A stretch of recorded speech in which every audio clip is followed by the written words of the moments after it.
D'ailleurs, les étudiants sont en grève depuis 7 heures. En fait, depuis 7 heures ce matin, on le sait qu'ils ont adopté un mandat de grève, Corinne, justement en réponse à cette loi spéciale.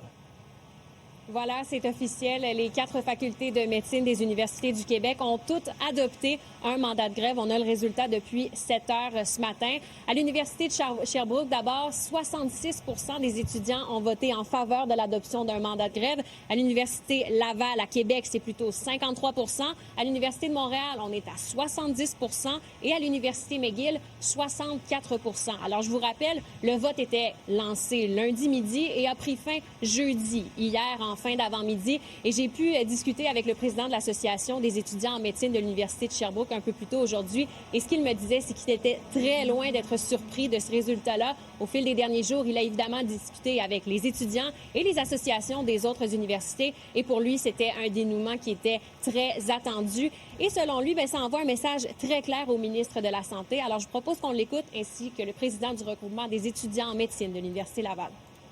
Les étudiants sont fâchés, autant pour le fait que ça restreint les droits fondamentaux des étudiants, cette loi-là, mais également parce que ça ne vient pas aider les patients. On parle d'un système de santé déjà fragilisé, donc vraiment rien de bon pour nous qui va travailler dans le système de santé-là pour le reste de notre vie. Ils sont frustrés, mais sont motivés à ce que le gouvernement recule. Est-ce que la population est pour ou contre les médecins ou pour ou avec le gouvernement? Je pense que tout le monde est pour un meilleur système de santé, puis je pense que c'est ça le message qu'il faut retenir, là. On est prêt à faire tout ce qui va être nécessaire dans la mesure du légal pour faire comprendre que nous, on veut vraiment un système de santé qui va bien.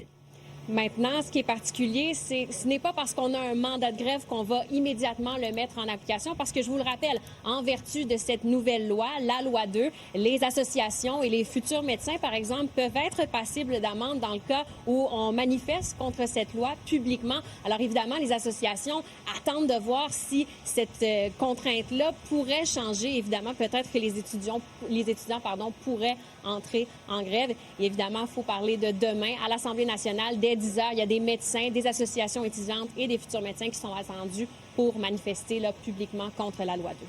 Merci, Corinne.